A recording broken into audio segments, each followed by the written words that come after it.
നമ്മുടെ ധ്യാൻ ആ സാഹസത്തിന് മുതിരുകയാണ്. നമ്മുടെ ധ്യാൻ നേരെ ആരും അറിയാതെ നമ്മുടെ ധ്യാൻ അറയ്ക്കൽ വീട്ടിലേക്ക് പച്ച പാതിരാത്രി കടന്നു വരികയാണ്. ഈ സംഭവം നേരിൽ കാണുകയാണ്. രണ്ട് കണ്ണുകൾ ആരുടേതായിരിക്കും? ആ രണ്ട് കണ്ണുകൾ നമ്മുടെ ധ്യാൻ പതുങ്ങി പതുങ്ങി പൂച്ചയെ പോലെ വന്നത് കണ്ടുപിടിച്ച ആ രണ്ട് കണ്ണുകൾ ആരുടേതായിരിക്കും? അതറിയാനായിട്ട് നിങ്ങൾ എല്ലാവരും ആകാംക്ഷയോടുകൂടി ഇങ്ങനെ ഇരിക്കുകയാണെന്നൊക്കെ എനിക്കറിയാം. അത് പറയാനായിട്ട് ഞാനും റെഡി ആയിട്ടിരിക്കുകയാണ്. അപ്പോൾ അതിലേക്കൊക്കെ പോകുന്നതിന് മുമ്പായിട്ട് ആരെങ്കിലും നമ്മുടെ ചാനൽ സബ്സ്ക്രൈബ് ചെയ്യാതെ ഉണ്ടെങ്കിൽ എത്രയും പെട്ടെന്ന് സബ്സ്ക്രൈബ് ചെയ്തോളൂ. അതോടൊപ്പം തന്നെ ബെല്ലൈക്കൻ കൂടി പ്രസ് ചെയ്യാനും മറക്കരുത്. അപ്പോൾ നമുക്ക് നേരെ ഇന്നത്തെ എപ്പിസോഡിൻ്റെ റിവ്യൂയിലേക്ക് പോകാം. അയ്യോ, അങ്ങനെ നമ്മുടെ ഗോവിന്ദ് ബെഡ്ഷീറ്റ് വിരിക്കുന്നതാണ് കാണിക്കുന്നത്. ഗോവിന്ദ് ഇങ്ങനെ ബെഡ്ഷീറ്റ് വിരിച്ചുകൊണ്ട് നിൽക്കുമ്പോഴത്തേക്ക് നമ്മുടെ ഗീതു അങ്ങോട്ടേക്ക് ചെല്ലുകയാണ്. ഗീതു ചെന്നിട്ട് ചോദിക്കുകയാണ്, അയ്യേ കണ്ണേട്ട, ഇത് ഇങ്ങനെയാണോ ബെഡ്ഷീറ്റ് വിരിക്കുന്നത്? അതായത് ഗോവിന്ദ് ഇവിടെ നിന്ന് അങ്ങോട്ട് വലിച്ച് വിരിക്കുമ്പോഴത്തേക്ക് അവിടെ നിന്ന് അങ്ങോട്ട് പോവുകയാണ്. അപ്പോൾ ഗീതു പറയാണ്, കണ്ണേട്ട പറ്റാത്ത കാര്യത്തിന് നിൽക്കേണ്ട, ഞാൻ വിരിച്ചോളാം, കണ്ണേട്ട മാറ് എന്നിങ്ങനെ പറഞ്ഞിട്ട് നമ്മുടെ ഗീതു വിരിക്കുകയാണ് ബെഡ്ഷീറ്റ്. അങ്ങനെ വിരിക്കുമ്പോഴത്തേക്ക് നമ്മുടെ ഗോവിന്ദിനോട് ഗീതു പറയുകയാണ്, കണ്ണേട്ടൻ അവിടെ പോയിരിക്കുക എന്നിങ്ങനെ പറയുകയാണ്. അപ്പോൾ നമ്മുടെ കണ്ണേട്ടൻ അങ്ങനെ അങ്ങോട്ടേക്ക് മാറിപ്പോയിരിക്കുകയാണ്. എന്നിട്ട് നമ്മുടെ ഗീതു ഇങ്ങനെ വിരിക്കുന്നത് ഇങ്ങനെ നോക്കുകയാണ്. അതിനുശേഷം പുള്ളിക്കാരൻ ഗീതുവിനെ ഇങ്ങനെ നൈസിന് നോക്കിക്കൊണ്ടിരിക്കുകയാണ്. അത് ഗീതു കാണുന്നില്ല. അങ്ങനെ നമ്മുടെ ഗോവിന്ദ് ഇങ്ങനെ കണ്ണെടുക്കാതെ എന്താ പറയുന്നത്, പൂച്ച കുഞ്ഞ് മത്സ്യം കാണുമ്പോൾ നോക്കുന്നത് പോലെ ഇങ്ങനെ നോക്കിക്കൊണ്ടിരിക്കുകയാണ്. അപ്പോൾ അങ്ങനെ നോക്കിക്കൊണ്ടിരിക്കുമ്പോഴത്തേക്ക് ഗീതു പറയുകയാണ്, കണ്ണേട്ടാ ഇതൊക്കെ ഉണ്ടല്ലോ എല്ലാവർക്കും ചെയ്യാവുന്ന പണിയേ ഉള്ളൂ, പക്ഷേ ഇത്തിരി ക്ഷമ വേണം. ക്ഷമയില്ലാത്തവർക്ക് ആർക്കും ഇതൊന്നും പറ്റിയതല്ല, അതായത് ബെഡ്ഷീറ്റ് വിരിക്കാം. അപ്പോൾ ഉടനെ ഗോവിന്ദ് പറയാണ്, നിന്റെ ക്ഷമയുണ്ടല്ലോ കുറച്ച് നേരത്തെ ഞാൻ കണ്ടതേ ഉള്ളൂ. ക്ഷമയുടെ നെല്ലിപ്പലകയല്ലേ ഈ നിൽക്കുന്നത്, എന്നിട്ടാണോ ഈ ദേഷ്യം വന്നിട്ട് ഈ ബെഡ്ഷീറ്റൊക്കെ വാരി വിതറി എറിഞ്ഞിട്ട് ഇറങ്ങി ഓടിയത് എന്നിങ്ങനെ ചോദിക്കുകയാണ്. അപ്പോൾ ഗീതു ഇങ്ങനെ ഒന്ന് നോക്കുകയാണ്. അപ്പോൾ ഗോവിന്ദ് പറയണം, ചമ്മി നല്ലപോലെ ചമ്മി, നീ ഇനി കൂടുതൽ ചമ്മല്ലാം ഒളിപ്പിക്കണ്ട ഗീതു എന്നിങ്ങനെ പറയുകയാണ്. അപ്പോൾ ഗീതു പറയണം, ഓ എന്ന് പറഞ്ഞിട്ട് ഗീതു വീണ്ടും ഇങ്ങനെ ബെഡ്ഷീറ്റ് ഇങ്ങനെ വിരിച്ചുകൊണ്ടിരിക്കുകയാണ്. അപ്പോഴത്തേക്ക് ഗോവിന്ദ് അടുത്തേക്ക് വരികയാണ്. എന്നിട്ട് ഗോവിന്ദ് പറയാണ്, ഗീതു ഞാനും കൂടി കൂടട്ടെ, നിന്നെ സഹായിക്കാം? വേണ്ട കണ്ണേട്ടാ, പറ്റില്ല, ഞാനും കൂടി സഹായിക്കാം. അങ്ങനെ രണ്ടാളും കൂടി ബെഡ്ഷീറ്റൊക്കെ വിരിച്ചുകൊണ്ടിരിക്കുമ്പോൾ ഗോവിന്ദ് പറയണം, ഗീതു ഞാൻ നിന്നോടൊരു കാര്യം പറയട്ടോ? അയ്യോ വേണ്ട, കണ്ണേട്ടൻ ഇനി എന്നോട് ഒരു കാര്യവും പറയണ്ട. കണ്ണേട്ടനെ പറയാൻ വരുന്നത് എന്താണെന്നൊക്കെ എനിക്കറിയാം. എന്താ ഗീതു? ഞാൻ പറയട്ടെ. പണ്ട് കാലത്തുണ്ടല്ലോ ബെഡ്ഷീറ്റ് ഇല്ലാതിരുന്നൊരു കാലം ഉണ്ടായിരുന്നു കണ്ണേട്ടന്. അന്ന് രാധികാമ്മ ബെഡ്ഷീറ്റിന് പകരം സ്വന്തം സാരി എടുത്ത് വിരിച്ച് ഉറങ്ങിക്കിടക്കാൻ വിരിച്ച് തന്ന ആ ഒരു കഥയല്ലേ കണ്ണേട്ടൻ പറയാൻ വരുന്നത്? എനിക്കറിയാം. അതുകൊണ്ടേ അമ്മ അതിരി കഥകളൊന്നും ഇങ്ങോട്ട് ഇറക്കണ്ട, രാധികാമ്മയുടെ പേര് പറഞ്ഞ് എൻ്റെ മൂടും കളയണ്ട എന്നിങ്ങനെ ഗീത് പറയാണ്. അപ്പോൾ ഗോവിന്ദ് പറയാണ്, എന്നാൽ നിനക്ക് ഇഷ്ടമാകുന്നില്ലെങ്കിൽ ഞാൻ പറയുന്നില്ല, എന്നാലേ ഞാൻ അതൊന്നും അല്ലായിരുന്നു പറയാൻ വന്നത്. വേണ്ട കണ്ണേട്ടാ, തൽക്കാലം കണ്ണേട്ട ഒന്നും പറയണ്ട, വാ അടച്ചു വെച്ച് അവിടെ ഇരിക്കുക എന്നിങ്ങനെ പറയുകയാണ് നമ്മുടെ ഗീതു. അതേസമയം ഉണ്ടല്ലോ നമ്മുടെ കാഞ്ചനയാണ് കാണിക്കുന്നത്. നമ്മുടെ കാഞ്ചന ഇങ്ങനെ രാത്രിയിലാണ്, ഒരു മങ്ങിയ വെളിച്ചം മാത്രമേ മുറിയിലുള്ളൂ. കാഞ്ചന ഇങ്ങനെ ഫോൺ എടുത്ത് ഇങ്ങനെ വച്ചിട്ട് അതിനകത്ത് നമ്മുടെ മണിച്ചിത്രത്താഴിലെ ആ രംഗം ഉണ്ടല്ലോ, നമ്മുടെ നാഗവല്ലിയും നമ്മുടെ എന്താ പറയുന്നത്, നാഗവല്ലിയും സണ്ണിയും കൂടി തമ്മിലുള്ള ആ ഒരു രംഗവും, അതുപോലെ തന്നെ നമ്മുടെ എന്താ പറയുന്നത്, നാഗവല്ലി കൂടുമ്പോഴുള്ള നമ്മുടെ ശോഭനയുടെ ആ ഡയലോഗുകൾ, അതൊക്കെ കണ്ടുകൊണ്ടിരിക്കുകയാണ് മൊബൈലിൽ കൂടെ. അങ്ങനെ കണ്ടുകൊണ്ടിരിക്കുന്നെങ്കിലും പുള്ളിക്കാരിക്ക് പേടിയാവുകയാണ്. പുള്ളിക്കാരത്തി കടവുളേ എന്നെ കാപ്പാത്തുങ്ക, പേയ് എന്നൊക്കെ പറഞ്ഞിട്ടാണ് പുള്ളിക്കാരത്തി കാണുന്നത്. എന്നാൽ അതൊന്നും കാണാതിരിക്കണം, അത് ചെയ്യുന്നുമില്ല. അതങ്ങനെ കണ്ടുകൊണ്ടിരിക്കുകയാണ്. അങ്ങനെ കുറേ നേരം നമ്മുടെ കാഞ്ചനയെ തന്നെയാണ് കാണിക്കുന്നത്. അങ്ങനെ അതിൻ്റെ ഇടയ്ക്കാണെങ്കിൽ കാണിക്കുന്നതെന്ന് വെച്ചാൽ നമ്മുടെ രഞ്ജുവിനൊരു കോൾ വരികയാണ്. അപ്പോൾ രഞ്ജു കോൾ എടുത്തിട്ട് നോക്കുമ്പോഴത്തേക്ക് നമ്മുടെ ധ്യാനാണ് വിളിക്കുന്നത്. അപ്പോൾ ധ്യാനിനോട് ചോദിക്കുകയാണ്, എന്താ ധ്യാൻ വിളിച്ചത്, എന്താ ഈ രാത്രിയിൽ വിളിച്ചത് എന്നിങ്ങനെ ചോദിക്കുകയാണ്. അപ്പോൾ ധ്യാൻ പറയാണ്, അതൊക്കെ ഉണ്ട് എന്നിങ്ങനെ പറയുകയാണ്. സംഭവം മറ്റൊന്നുമല്ല, നമ്മുടെ ധ്യാൻ്റെ കാറ് കൊണ്ടുവന്ന് പുറത്തിട്ടിട്ട് ധ്യാൻ പമ്മി ആരും കാണാതെ മേലോട്ട് കയറി വരികയാണ്. അറയ്ക്കൽ വീട്ടിൻ്റെ രഞ്ജു കിടക്കുന്ന മുറിയുടെ തൊട്ട് താഴെ നമ്മുടെ ധ്യാൻ എത്തിക്കഴിഞ്ഞിരിക്കുകയാണ്. അവിടെ നിന്നിട്ടാണ് നമ്മുടെ ധ്യാന് നമ്മുടെ രഞ്ജുവിനെ വിളിക്കുന്നത്. അപ്പോൾ രഞ്ജു പറയാണ്, ധ്യാൻ നമുക്ക് രാവിലെ, ഞാൻ പറഞ്ഞില്ലേ രാവിലെ നമുക്ക് വീഡിയോ കോളിൽ വന്നിട്ട് കാണാമെന്ന്, പിന്നെ എന്തിനാ ഈ രാത്രിയിൽ വിളിക്കുന്നത്, ഇന്നെന്താ ഉറക്കമൊന്നും ഇല്ലേ, കിടന്നുറങ്ങ് എന്നിങ്ങനെ പറയുകയാണ്. അപ്പോൾ ധ്യാൻ പറയാണ്, ഞാൻ എങ്ങനെ ഉറങ്ങാനാണ്, നാളെ രാവിലെ ഞാൻ പോവില്ലേ, അപ്പോൾ പിന്നെ നമ്മൾ തമ്മിൽ കാണാനൊന്നും പറ്റില്ലല്ലോ, എന്തായാലും പോകുന്നതിന് മുമ്പ് തന്നെ ഒന്ന് കാണണമെന്ന് മനസ്സ് പറഞ്ഞു, അതുകൊണ്ട് വന്നതാണ്. വന്നതാണെന്നോ, എന്തായി പറയുന്നത്, പിച്ചുമ്പയും പറയുകയാണോ? എൻ്റെ രഞ്ജു, നീ താഴേക്കൊന്ന് നോക്ക്, ഞാൻ നിൻ്റെ റൂമിൻ്റെ തൊട്ട് താഴെയുണ്ട്. എൻ്റെ റൂമിൻ്റെ തൊട്ട് താഴെ എന്തായി പറയുന്നത്? അതേന്നേ, ഇത്രയും വലിയ അറയ്ക്കൽ തറവാട്ടിലുണ്ടല്ലോ ഒരു പൂച്ചക്കുഞ്ഞ് കയറുന്നത് പോലെ ഞാനിവിടെ കയറി പറ്റിയിട്ടുണ്ട്. ഞാനിവിടെ താഴെയുണ്ട്. എവിടെ താഴെ? നിന്റെ റൂമിൻ്റെ തൊട്ട് താഴെ. അത് എൻ്റെ റൂമാണെന്ന് ധ്യാനിന് എങ്ങനെ മനസ്സിലായി? അപ്പോൾ ധ്യാൻ പറയാണ്, എൻ്റെ രഞ്ജു, ഈ പാതിരാത്രിയിൽ മുറിയിൽ വെട്ടം കാണണമെന്നുണ്ടെങ്കിൽ അത് നീ കിടക്കുന്ന മുറിയിലെ വെട്ടം കാണൂ. നീ ലൈറ്റ് ഓഫ് ചെയ്തിട്ട് കിടക്കില്ല എന്നുള്ള കാര്യം എനിക്കറിയാമല്ലോ എന്നിങ്ങനെ പറയാണ്. അപ്പോൾ രഞ്ജു പറയണം, അയ്യോ ധ്യാൻ, പൊയ്ക്കോ. ഇവിടെ എന്നെയും നിന്നെയും തമ്മിൽ അറിയാവുന്നത് ഗീതുവിനും ഗോവിന്ദേട്ടനും മാത്രമേ അറിയുള്ളൂ. മറ്റുള്ള ആര് കണ്ടു കഴിഞ്ഞാലും പ്രശ്നമാവും. ചിലപ്പോൾ നീ കള്ളനാണെന്ന് കരുതിയിട്ടുണ്ടല്ലോ, എല്ലാവരും കൂടി ചേർന്ന് നിന്നെ പഞ്ഞിക്കിടാനും മടിക്കില്ല. പിന്നെ നിനക്ക് നാളെ പോകാനും പറ്റില്ല. അതുകൊണ്ട് പെട്ടെന്ന് പൊയ്ക്കോ എന്നിങ്ങനെ പറയണം. അപ്പോൾ ധ്യാൻ പറയാണ്, ഇല്ല ഞാൻ പോവില്ല, നീ താഴോട്ട് ഇറങ്ങി വരാതെ ഞാൻ പോവുകയില്ല എന്ന് പറയണം. അപ്പോൾ ഒരുപാട് നിർബന്ധിക്കുകയാണ് രഞ്ജു. അപ്പോഴത്തേക്ക് നമ്മുടെ ധ്യാൻ പറയാണ്, അങ്ങനെയാണെങ്കിൽ ഒരു കാര്യമുണ്ട്, നീ ഇങ്ങ് താഴേക്ക് ഇറങ്ങി വന്നില്ലെങ്കിലുണ്ടല്ലോ ഇവിടെ കൈവരിയിൽ പിടിച്ച് ഞാൻ മെല്ലെ അങ്ങ് അകത്തേക്ക് കയറി വരും. ഇവിടെ കയറി വരാനുള്ള സ്കോപ്പൊക്കെ ഞാൻ കണ്ടുവച്ചിട്ടുണ്ട്. അപ്പോൾ രഞ്ജു പറയണം, അയ്യോ വേണ്ട ധ്യാൻ, പ്ലീസ് നീ ഇറങ്ങി വാ രഞ്ജു, ഞാൻ കഷ്ടപ്പെട്ട് അത്ര റിസ്ക് എടുത്താണ് നിന്നെ കാണാനായിട്ട് വന്നത്. അപ്പോൾ നീ ഇറങ്ങി വാ എന്ന് പറഞ്ഞിട്ട് ഞാൻ ഇവിടെ തന്നെ വെയിറ്റ് ചെയ്യുമെന്നൊക്കെ പറഞ്ഞിട്ട് നമ്മുടെ ധ്യാൻ അവിടെ തന്നെ നിൽക്കുകയാണ്. അതേസമയം നമ്മുടെ കാഞ്ചനയാണെങ്കിൽ എന്താ പറയുന്നത്, കാഞ്ചനയാണെങ്കിൽ മണിച്ചിത്രത്താഴ് കണ്ടിങ്ങനെ മരിച്ചുകൊണ്ടേയിരിക്കുകയാണ് നമ്മുടെ കാഞ്ചനയ്ക്ക് പേടി കാരണം അനങ്ങാനേ പറ്റുന്നില്ല. അപ്പോൾ ആ സമയത്തിന് നമ്മുടെ എന്താ പറയുന്നത്, നമ്മുടെ രഞ്ജു മുറിക്കകത്തുനിന്ന് പുറത്തേക്ക് ഇറങ്ങുകയാണ് നമ്മുടെ ധ്യാനിൻ്റെ അടുത്തേക്ക് ചെല്ലാനായിട്ട്. തലയിലൊരു ബെഡ്ഷീറ്റൊക്കെ ഇങ്ങനെ മൂടിയിട്ട് മുഖത്തിൻ്റെ ഇത്ര ഭാഗം മാത്രം പുറത്തേക്ക് കണ്ടിട്ടാണ് നമ്മുടെ രഞ്ജു മെല്ലെ പുറത്തേക്ക് ഇറങ്ങി വരുന്നത്. അപ്പോൾ ആ സമയത്ത് നമ്മുടെ കാഞ്ചനയാണെങ്കിൽ ഇങ്ങനെ ഇരുന്ന് കണ്ടുകൊണ്ടിരിക്കുകയാണ്. അങ്ങനെ കണ്ടുകൊണ്ടിരുന്നിട്ട് നമ്മുടെ കാഞ്ചനയ്ക്ക് പേടിയാവുകയാണ്. അപ്പോൾ കാഞ്ചന പറയണേ, കടവുളേ ഞാനിനി എങ്ങനെ ഇവിടെ ഒറ്റയ്ക്ക് കിടക്കുന്നത്, പേയ് വരില്ലേ എന്നൊക്കെ പറഞ്ഞിട്ട് ഇങ്ങനെ ഇരിക്കുകയാണ്. എന്നിട്ട് കാഞ്ചനയ്ക്ക് പേടി സഹിക്കാൻ വയ്യാഞ്ഞിട്ട് കാഞ്ചന എന്ത് ചെയ്യുന്നു, ഒരു കാൽപ്പെരുമാറ്റം കേൾക്കുകയാണ്. അപ്പോൾ കാൽപ്പെരുമാറ്റം കേൾക്കുമ്പോഴത്തേക്ക് കാഞ്ചന മെല്ലെ ഇങ്ങനെ പുറത്തേക്ക് നോക്കുകയാണ്. നോക്കുമ്പോൾ കാണുന്നത്, ജനലിൻ്റെ അവിടെ ചെന്നിട്ട് കാഞ്ചന താഴേക്ക് നോക്കുമ്പോൾ കാണുന്നത് നമ്മുടെ എന്താ പറയുന്നത്, താഴെ നമ്മുടെ ധ്യാൻ നിൽക്കുന്നതാണ് കാണുന്നത്. പക്ഷെ മങ്ങിയ വെളിച്ചത്തിൽ, രാത്രിയല്ലേ, മുറ്റത്തൊന്നും ലൈറ്റില്ല. അപ്പോൾ ആ ഒരു വെട്ടത്തിൽ നോക്കുമ്പോൾ ധ്യാൻ ഒരു രൂപം പോലെയാണ് പുള്ളിക്കാരത്തേക്ക് കാണാൻ പറ്റുന്നത്. അപ്പോൾ ഉടനെ കാഞ്ചന പറയണ്, കടവുളേ ഇത് ഗോവിന്ദ മാമൻ്റെ അച്ഛൻ്റെ ആത്മാവോ, അച്ഛൻ്റെ പേയോ ആ നിൽക്കുന്നത്?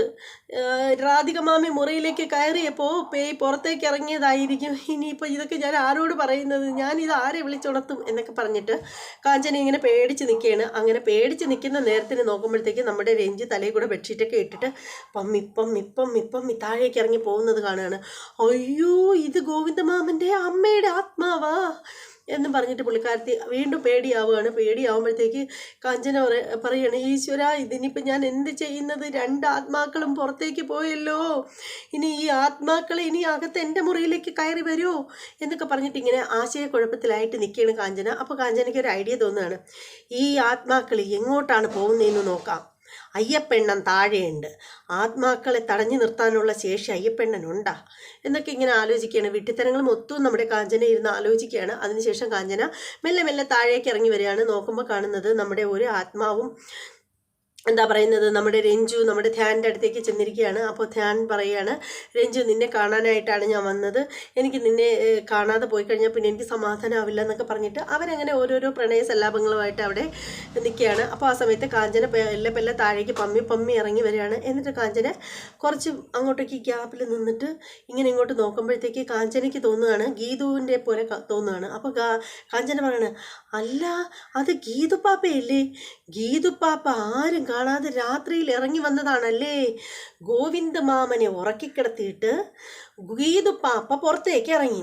കൊള്ളാം പാപ്പ, കൊള്ളാമല്ലോ ആള് എന്നൊക്കെ പറഞ്ഞിട്ട് നമ്മുടെ കാഞ്ചന പറയുകയാണ്, ചുമ്മാതല്ല ഗീതുപ്പാപ്പ, കിളവനായ ഗോവിന്ദ മാമനെ എടുത്ത് കാണാതെ വഞ്ചിച്ചിട്ട് ഇറങ്ങി വരുന്നു. ഈ ദുഷ്ടത്തെ വെറുതെ വിട്ടുകൂടാ, ഇന്ന് രാത്രി തന്നെ ഇത് കൈയോടെ എല്ലാവരെയും വിളിച്ച് കാണിക്കണം നമ്മുടെ കാഞ്ചന തീരുമാനിച്ചിരിക്കുകയാണ്. അതിനു മുമ്പ് നമ്മുടെ കാഞ്ചന അങ്ങോട്ടേക്ക് ചെന്ന് പമ്മി ഇങ്ങനെ നോക്കുമ്പോൾ കാണുന്നത് എന്താണെന്ന് വെച്ചാൽ നമ്മുടെ ധ്യാനിനെ കാണാൻ പറ്റും. ധ്യാനിൻ്റെ മുഖമൊന്നും കാണാൻ പറ്റില്ല, എന്നാലും ഇരുട്ടത്തായതുകൊണ്ട് ധ്യാനിനെ കാണാൻ പറ്റും. എന്നാൽ ഇപ്പുറത്തെ വശത്ത് ഒരു വാതിലിൻ്റെ ഒരു മറയിൽ നിൽക്കുന്ന രഞ്ജുവിൻ്റെ കൈകൾ മാത്രമേ കാണത്തുള്ളൂ. അങ്ങനെ നമ്മുടെ രഞ്ജു നമ്മുടെ ധ്യാനെ കയ്യിലൊക്കെ ഇങ്ങനെ പിടിക്കുകയും കിസ് ചെയ്യുകയൊക്കെ ചെയ്യുന്ന രഞ്ജുവിൻ്റെ കൈകൾ മാത്രമാണ് കാണുന്നത്. അപ്പം ഗീതു ആണെന്ന് തെറ്റിദ്ധരിക്കുകയാണ്. അപ്പം കാഞ്ചന പറയാണ് തിരുട്ട് പാപ്പായ, അങ്ങനെ ഏതാണ്ടൊക്കെ പറഞ്ഞിട്ട് കുറേ തമിഴുകളൊക്കെ അവിടെ തട്ടി വിടുകയാണ് നമ്മുടെ കാഞ്ചന. അതിനുശേഷം നമ്മുടെ കാഞ്ചന എന്ത് ചെയ്യുന്നതെന്ന് അറിയാമോ? ഒരു കാര്യം ചെയ്യാം, ഇതിൻ്റെ വീഡിയോ ക്ലിപ്പ് എടുത്തിട്ട് എല്ലാവരെയും കൊണ്ട് കാണിക്കാം. ഞാൻ ചെന്ന് പറഞ്ഞ ആരും വിശ്വസിക്കില്ല. ഗീതു പാപ്പയ്ക്ക് ഇങ്ങനെ വൃത്തികെട്ടൊരു മുഖം ഉണ്ടായിരുന്നോ എന്നൊക്കെ ചിന്തിച്ചിട്ട് നമ്മുടെ കാഞ്ചന മൊബൈൽ എടുക്കാനായിട്ട് പോകാനായിട്ട് തുടങ്ങുകയാണ്. ആ സമയത്തിനാണ് നമ്മുടെ ഗീതു ഉറക്കത്തിലാണ്. ഗോവിന്ദും ഗീതു നല്ല ഉറക്കത്തിൽ കിടക്കുകയാണ്. പെട്ടെന്ന് കണ്ണിങ്ങനെ തള്ളി തുറന്നു വയ്ക്കുകയാണ് നമ്മുടെ ഗീതു. അതിനുശേഷം ഗീതു ആലോചിക്കുകയാണ്, പരദാഹം, പുള്ളിക്കാരത്തേക്ക് വെള്ളം കുടിച്ചോളാൻ വയ്യ. അങ്ങനെ ഗീതു എഴുന്നേറ്റിട്ട് ലൈറ്റൊക്കെ ഇട്ടിട്ട് പെട്ടെന്ന് തന്നെ വെള്ളം കുടിക്കാനായിട്ട് നോക്കുമ്പോഴത്തേക്ക് ഒരു തുള്ളി വെള്ളമില്ല. നമ്മുടെ ഗോവിന്ദ് കുടിച്ച് തീർത്തിരിക്കുകയാണ്. ഇങ്ങനെ എടുത്ത് നോക്കിയിട്ട് ഈ മനുഷ്യൻ എന്താ രാത്രി വെള്ളം കുടി മത്സരം വല്ലതും ഉണ്ടായിരുന്നോ? ഇനി താഴെ പോയി വെള്ളം എടുത്തിട്ട് വരാമെന്ന് പറഞ്ഞിട്ട് നമ്മുടെ ഗീതു ജഗ്ഗു എടുത്തിട്ട് താഴോട്ട് ഇറങ്ങുകയാണ്. താഴോട്ട് ഇറങ്ങുമ്പോഴത്തേക്കാണ് നമ്മുടെ കാഞ്ചന മേലോട്ട് വരാനായിട്ട് ശ്രമിക്കുന്നത്. നോക്കുമ്പോൾ ഗീതു താഴേക്ക് ഇറങ്ങി വരുന്ന കാണുമ്പോഴത്തേക്ക് ഉടനെ കാഞ്ചന പറഞ്ഞു, അയ്യോ ഗീതു പാപ്പ ഡബിളാ. ഗീതു പാപ്പ അവിടെയും കണ്ടു ഇവിടെയും കണ്ടു, ഗീതു പാപ്പ അവിടെയും കണ്ടു ഇവിടെയും കണ്ടു, ഗീതു പാപ്പ ഡബിളാ എന്ന് പറഞ്ഞിട്ടൊക്കെ ഇങ്ങനെ കൺഫ്യൂഷനിൽ നിൽക്കുകയാണ് നമ്മുടെ കാഞ്ചന. അങ്ങനെ നമ്മുടെ ഗീതു താഴേക്ക് ഇറങ്ങി വരുമ്പോൾ കാഞ്ചനയെ കണ്ടിട്ട് ഗീതുവും കാണുകയാണ് കാഞ്ചന. കാഞ്ചനയൊക്കെ എന്തിനാ ഇവിടെ നിൽക്കുന്നത് എന്നിങ്ങനെ ആലോചിച്ചുകൊണ്ട് നിൽക്കുകയാണ്. അപ്പോൾ എന്തെങ്കിലും കള്ളത്തരം കാണണമല്ലേ, അല്ലെങ്കിൽ ഈ പാതിരാത്രി കാഞ്ചനയൊക്കെ അത് പേടിത്തൂറിയാണ്. ഈ സമയത്ത് കാഞ്ചനയൊക്കെ എന്തിനാണ് ഇങ്ങോട്ടേക്ക് വന്നത് എന്നറിയാൻ വേണ്ടിയിട്ട് ഗീതു അങ്ങോട്ടേക്ക് മെല്ലെ അടുത്ത് ചെല്ലുകയാണ്. എന്നിട്ട് ചോദിക്കുകയാണ്, എന്താ കാഞ്ചനയൊക്കെ എന്തിനാ ഇവിടെ നിൽക്കുന്നത്? ഗീതു പാപ്പ ഡബിളാ, അവിടെ നിൽക്കുന്നു ഗീതു പാപ്പ, ഇവിടെ നിൽക്കുന്നു ഗീതു പാപ്പ, അതെങ്ങനെ സംഭവിച്ചു എന്നിങ്ങനെ ചോദിക്കുകയാണ്. അപ്പോൾ ഗീതു പറയണേ, ഞാൻ ഡബിളൊന്നും അല്ല, ഞാൻ ഒന്ന് തന്നെയാണ്. എന്താ നീ കണ്ടത്? നിൽക്കുന്നു ഗീതു പാപ്പ, ഞാനിപ്പോൾ കണ്ടതേ ഉള്ളൂ. അപ്പോൾ ഗീതു അങ്ങോട്ട് ചെന്നിട്ട് കാഞ്ചനെ മാറ്റി നിർത്തിയിട്ട് ഗീതു നോക്കുകയാണ്, ആരാണെന്ന് അറിയാൻ വേണ്ടിയിട്ട് നോക്കാനായിട്ട് പോവുകയാണ്. ആ സമയത്തിന് നമ്മുടെ കാഞ്ചന ദേഹം തളർന്ന് കുഴഞ്ഞു വീഴാണ്. പേടിച്ച് പുള്ളിക്കാരത്തിൻ്റെ ഫ്യൂസ് അടിച്ചു പോയി. അപ്പോഴത്തേക്ക് നമ്മുടെ ഗീതു ഇങ്ങനെ നോക്കുമ്പോൾ കാണുന്നത് നമ്മുടെ രഞ്ജുവും ധ്യാനും കൂടി ഹഗ് ചെയ്യുന്ന കാണുകയാണ്. അത് കാണുമ്പോൾ ഗീതുവിന് എന്നെ നാണം തോന്നുകയാണ്. അങ്ങനെ ഗീതു കുറച്ച് നേരം മാറി നിൽക്കുകയാണ്. എന്നിട്ട് ഗീതു പറയണേ, ഇത് കണ്ടിട്ടായിരിക്കും ഞാൻ ഡബിൾ ആണെന്നൊക്കെ ഈ കാഞ്ചനയൊക്കെ വിചാരിച്ചു വെച്ചിരിക്കുന്നത്. ഇനിയിപ്പോൾ എന്താ ചെയ്യുന്നത് എന്ന് പറയുകയാണ്. എന്നിട്ട് കുറച്ച് നേരം ഗീതു വെയിറ്റ് ചെയ്യാണ്. അതിനുശേഷം ഗീതു ചിന്തിക്കുകയാണ്, ഈശ്വര, അയ്യപ്പെണ്ണനെ അങ്ങനെ കണ്ടു കഴിഞ്ഞാൽ ധ്യാനിനെ ഇവിടെ ആർക്കും അറിയില്ല. കള്ളനാണെന്നും പറഞ്ഞ് അയ്യപ്പെണ്ണൻ്റെ കയ്യിൽ ഒരു ഇടിയാകനും കിട്ടിക്കഴിഞ്ഞാൽ ധ്യാനിനെ പിന്നെ നിലത്തുനിന്ന് വടിച്ചെടുത്താൽ മാത്രം മതി. ഇനിയിപ്പോൾ എന്താ ചെയ്യുക? എന്നിട്ട് നമ്മുടെ ഗീതു ഇങ്ങനെ നോക്കിയിട്ട് പറയണ, പ്രണയസല്ലാപമൊക്കെ കഴിഞ്ഞെങ്കിൽ ഇങ്ങ് പോര് എന്നിങ്ങനെ പറയണം. പെട്ടെന്ന് രണ്ടാളും വെട്ടിത്തിരിഞ്ഞ് നോക്കുമ്പോൾ ഗീതു നിൽക്കുകയാണ്. അങ്ങനെ പെട്ടെന്ന് ധ്യാനെ പറഞ്ഞു വിട്ടിട്ട് ധ്യാൻ പറയാണ്, അത് എന്താ പറയുന്നത്, ഗീതു ഞാൻ നാളെ പുലർച്ചയ്ക്ക് പോവുകയാണ്, അപ്പോൾ രഞ്ജുവിനെ ഒന്ന് കാണാൻ തോന്നി, അതുകൊണ്ട് വന്നതാണെന്ന് പറയണം.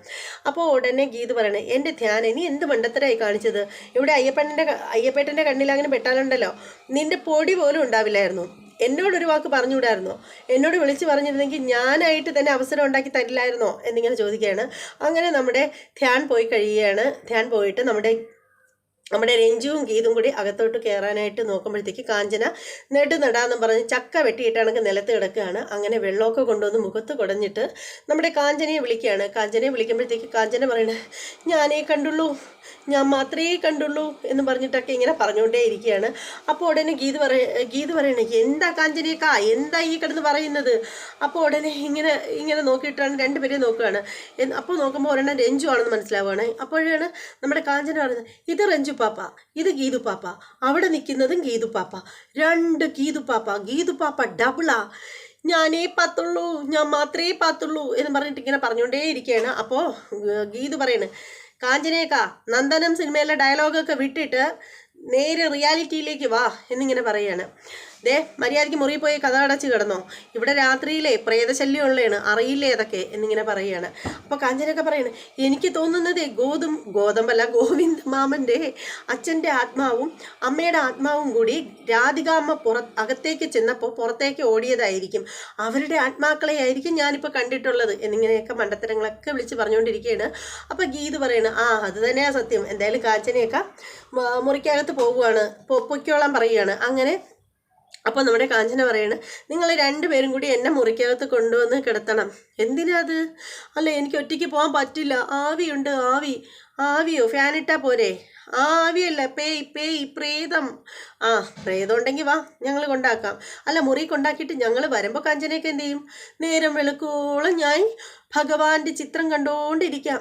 ചിത്രവും അല്ല, സിനിമ ഈശ്വരൻ്റെ കടവുളിൻ്റെ സിനിമ കണ്ടുകൊണ്ടിരിക്കാം എന്നിങ്ങനെ പറയണം. അപ്പോൾ ഉടനെ ചോദിക്കണേ, അല്ല ഏത് സിനിമയാണ് കാണുന്നത് എന്ന് ചോദിക്കുകയാണ് നമ്മുടെ രഞ്ജു. അപ്പോൾ ഉടനെ നമ്മുടെ കാഞ്ചന പറയണ, അതോ ലൂസിഫർ എന്നിങ്ങനെ പറയുകയാണ്. അങ്ങനെ നമ്മുടെ കാഞ്ചനയും കൊണ്ട് മുറിയിലേക്ക് പോവുകയാണ്. ആ സമയത്തിന് പിന്നെ കാണിക്കുന്നത് രാത്രിയാണ്. നമ്മുടെ കിഷോർ ഇങ്ങനെ, പുള്ളിക്കാരന് ഉറക്കമൊന്നുമില്ലല്ലോ, ഇങ്ങനെ ലാപ്ടോപ്പ് എടുത്ത് വെച്ചിട്ട് ഓരോരോ വർക്കുകളും ചെയ്തുകൊണ്ടിരിക്കുകയാണ്. അപ്പോൾ ആ സമയത്തിന് നമ്മുടെ അവർണികയുടെ ഫോണിൽ ബെല്ലടിക്കുകയാണ്. അങ്ങനെ നമ്മുടെ കിഷോർ ചെന്നിട്ട് ഫോൺ എടുക്കുകയാണ്. നോക്കുമ്പോൾ നമ്പർ സേവ് അല്ലാത്തൊരു നമ്പറാണ്, പേരൊന്നുമില്ല. അപ്പോൾ ഉടനെ തന്നെ കിഷോർ പറയാണ്, ഇത് ഏതാ ഈ നമ്പർ? മിക്കവാറും അജാസ് വേറെ ഏതോ ഫോണിൽ നിന്നും ഇവളെ വിളിക്കുന്നതായിരിക്കും. അജാസും ഇവളും തമ്മിൽ എന്തൊക്കെയോ നടക്കുന്നുണ്ട് എന്ന് പറഞ്ഞിട്ട് നമ്മുടെ കിഷോർ ഫോൺ എടുക്കുന്ന സമയത്ത് ആരാണ് ഏതാണെന്നൊക്കെ ചോദിക്കുകയാണ്. അപ്പോൾ പറയണേ, ഞങ്ങൾ ഹോസ്പിറ്റലിൽ നിന്ന് വിളിക്കുന്നതാണ്, നാളെ അവർണികയെ ചെക്കപ്പിന് കൊണ്ടുവരേണ്ട ഡേറ്റാണ്, അവർണികയും കൂട്ടി രാവിലെ വരണം എന്നിങ്ങനെ പറയുകയാണ്. അപ്പോൾ കിഷോർ ഫോൺ കട്ട് ചെയ്യുകയാണ്. അപ്പോൾ അവർണിക അങ്ങോട്ടേക്ക് വന്നിട്ട് ചോദിക്കുകയാണ്, എൻ്റെ ഫോണിൽ ബെല്ലടിക്കുന്നതുണ്ടല്ലോ, കിച്ചു ഫോൺ എടുത്തോ, ആരാ വിളിച്ചത് എന്ന് ചോദിക്കണം. അപ്പോൾ കിഷോർ പറയണം, അതോ ഹോസ്പിറ്റലിൽ നിന്ന് വിളിച്ചതാണ്, നാളെ ചെക്കപ്പിന് ചെല്ലേണ്ട ദിവസമാണെന്ന് പറയണം. അപ്പോൾ അവനെ പറയണം, എൻ്റെ കൂടെ നാളെ കിച്ചുവും വരണം. ഞാനെന്തിനാ വരുന്നത്? പിന്നെ നീ അല്ലാതെ വേറെ ആരാ എനിക്കൊപ്പം വരേണ്ടത് എന്ന് പറയണ്. അപ്പോൾ ഉടനെ കിഷോർ പറയണേ, എന്നാലേ നിനക്ക് എന്നോടൊരു ആത്മാർത്ഥതയും ഇല്ല, നീ ഒരു ശത്രുവിനെ പോലെയാണ് എന്നെ കാണുന്നത്, അതുകൊണ്ടേ നിനക്കൊപ്പം വരേണ്ട ഒരു ബാധ്യതയും എനിക്കില്ല. അങ്ങനെ പറഞ്ഞാൽ പറ്റില്ലല്ലോ, കിച്ചു വന്നേ പറ്റൂ, പിന്നെ നീ എന്നെ അങ്ങ് കൊണ്ടുപോകും. എനിക്ക് പിന്നെ ഹോസ്പിറ്റലിൽ ചെക്കപ്പിന് പോകാൻ വേറെ ആരാ എൻ്റെ കൂടെ വരേണ്ടത്? നിന്റെ ഡാഡി ഇവിടെ ഉണ്ടല്ലോ, ഒരു ജോലിക്കും പോകാതെ ഇവിടെ ഇരിക്കുകയല്ലേ, ഡാഡിയും കൂട്ടി അങ്ങ് പോയാൽ മതി. ഉടനെ അവർണികയുടെ വിരുദ്ധം മാറുകയാണ്. അവർണിക പറയാണ്, എൻ്റെ ഡാഡിയെയും കൂട്ടി ഞാൻ ചെക്കപ്പിന് പോവാനേ, ഡാഡി എന്നെയും കൂട്ടി ചെക്കപ്പിന് പോവാനേ, എൻ്റെ മമ്മിയല്ല പ്രഗ്നൻ്റ്, ഞാനാണ്, അതുകൊണ്ടേ എൻ്റെ ഭർത്താവ് വന്നാൽ മതി. പറ്റില്ലെന്ന് പറഞ്ഞില്ലേ, വരും, കിച്ചുവിനെയും കൊണ്ടേ ഞാൻ പോവുള്ളൂ. പിന്നെ അതെ, നിന്റെ വെറും ഊടായ്പൊക്കെ നിന്റെ മനസ്സിലങ്ങ് വെച്ചിരുന്നാൽ മതി. പിന്നെ നിനക്ക് പിന്നെ ആരെങ്കിലും കൂടെ വരണമെങ്കിൽ അത്ര നിർബന്ധമാണെങ്കിലുണ്ടല്ലോ, നീ ശ്രീജയും അമ്മയും കൂട്ടി പൊയ്ക്കോ എന്നിങ്ങനെ പറയണ്. നിനക്ക് എനിക്ക് വേണ്ടിയിട്ട് ഒരിത്തിരി സമയം കളയാൻ പറ്റില്ലേ കിച്ചു എന്നിങ്ങനെ ചോദിക്കണം. അപ്പോൾ കിഷോർ പറയണം, പറ്റില്ല, എന്നോട് ആത്മാർത്ഥതയില്ലാത്ത, എന്നെ ശത്രുവിനെ പോലെ കണക്കാക്കുന്ന, എൻ്റെ ശത്രുക്കളുടെ കൂടെ ചങ്ങാത്തം കൂടി നടക്കുന്ന നീയുമായിട്ട് എനിക്ക് യാതൊരു കോംപ്രമൈസിനും പറ്റില്ല. പിന്നെ ഹോസ്പിറ്റലിൽ പോകണം എന്നുണ്ടെങ്കിൽ നീ തന്നെ പൊയ്ക്കോ, എന്നെ കൂട്ടണ്ട എന്നിങ്ങനെ പറയുകയാണ്.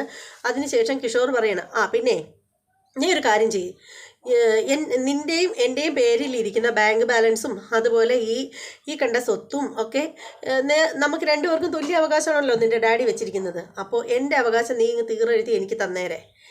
അതിന് ശേഷം നീ എവിടാന്ന് വെച്ചാൽ പോയിക്കോ, ഇനി ഹോസ്പിറ്റലിലല്ല വേറെ എവിടെയെങ്കിലും ആരെ വേണേലും കൂട്ടിപ്പോയിക്കോ എന്നിങ്ങനെ പറയാണ്. അങ്ങനെ പറയാനൊരു കാര്യമുണ്ട്. നമ്മുടെ അവർണിക പറയുകയാണ്, നീ വന്നില്ലെങ്കിൽ എനിക്കറിയാം ആരെ കൂട്ടി പോകണം എന്ന്. അജാസിനെ ആയിരിക്കാം ഒരുപക്ഷെ അവർണിക ഉദ്ദേശിച്ചത്. അപ്പോൾ അത് കേട്ടിട്ടാണ് നമ്മുടെ കിഷോർ പറയുന്നത്, നീ ആരെ കൂടെ വേണമെങ്കിലും എങ്ങനെ വേണേലും പോയിക്കോ, പക്ഷേ എനിക്ക് തരാനുള്ള ഷെയറിൻ്റെ പകുതി, അതായത് ബാങ്ക് ബാലൻസും അതുപോലെ തന്നെ ആ വീടൊക്കെ ഉണ്ടല്ലോ, അതിൻ്റെ പകുതി അവകാശം അവർണികയ്ക്കും അതുപോലെ കിഷോറിനും കൂടിയാണല്ലോ അച്ഛൻ എഴുതി കൊടുത്തത്. അപ്പോൾ അതിങ്ങ് എനിക്ക് വിട്ടു തന്നതിന് ശേഷം നീ ആരുടെ കൂടെ വേണേലും ഇറങ്ങി പൊയ്ക്കോളൂ എന്ന് പറഞ്ഞിട്ടാണ് നമ്മുടെ കിഷോർ കയറി പിണങ്ങി അങ്ങ് പോകുന്നത്. അവർണിക അത് കാണുമ്പോഴത്തേക്കും ഭയങ്കര സങ്കടമാവുകയാണ്. അവർണിക ഇങ്ങനെ വിഷമിച്ച് നിൽക്കുകയാണ്. അങ്ങനെ ഇന്നത്തെ എപ്പിസോഡ് കഴിയാണ്. സത്യം പറയുകയാണെങ്കിൽ ഗീതാഗോവിന്ദം സീരിയലിൻ്റെ ഇന്നത്തെ എപ്പിസോഡ് എന്ന് പറഞ്ഞാൽ പറയാൻ വേണ്ടിയിട്ടൊന്നും ഒരുപാടൊന്നും ഇല്ലായിരുന്നു. പിന്നെ എന്ന് വെച്ചാൽ കൂടുതലും അതിൽ കാണിച്ചതെന്ന് വെച്ചാൽ നമ്മുടെ നമ്മുടെ കാഞ്ചനയുടെ കുറച്ച് സംഭവങ്ങളൊക്കെ ആയിരുന്നു, കുറച്ച് കോപ്രായങ്ങളൊക്കെ ആയിരുന്നു കാണിച്ചിട്ടുണ്ടായിരുന്നത്. അപ്പോൾ പിന്നെ അതിലൊത്തിരി ഒന്നും പറയാനൊന്നുമില്ല. കാഞ്ചന ഇങ്ങനെ മണിച്ചിത്രത്താഴിൻ്റെ ആ ഒരു സംഭവമൊക്കെ നോക്കി ഇങ്ങനെ കണ്ണൊക്കെ ഇങ്ങനെയൊക്കെ തള്ളിയൊക്കെ വെച്ചൊക്കെ കാണിക്കുന്നത്, അങ്ങനെയൊക്കെ കുറച്ച് സംഭവങ്ങൾ, പുള്ളിക്കാരത്തിൻ്റെ പേടികൾ, അതുപോലെ രഞ്ജു ധ്യാൻ, ഇതാണ് കൂടുതലായിട്ട് കാണിച്ചിട്ടുണ്ടായിരുന്നത്. അപ്പോൾ എന്തായാലും ഇന്നത്തെ ഗീതാഗോവിന്ദം സീരിയലിൻ്റെ എപ്പിസോഡ് ഇഷ്ടപ്പെട്ടവരൊക്കെ ലൈക്ക് ചെയ്യണം, നിങ്ങളുടെ അഭിപ്രായങ്ങളൊക്കെ കമൻറ്റ് ചെയ്തേക്കണം. അതുപോലെ തന്നെ നമ്മുടെ ചാനൽ സബ്സ്ക്രൈബ് ചെയ്യാതെ ഉള്ളവരൊക്കെ ഒന്ന് സബ്സ്ക്രൈബ് ചെയ്തോളൂ. ഇനി മറ്റൊരു എപ്പിസോഡിൻ്റെ റിവ്യൂമായിട്ടും പ്രൊമോ വീഡിയോ ആയിട്ടൊക്കെ ഞാൻ ഉടനെ വരുന്നതായിരിക്കും. അതുവരെ എല്ലാവർക്കും ബായ്.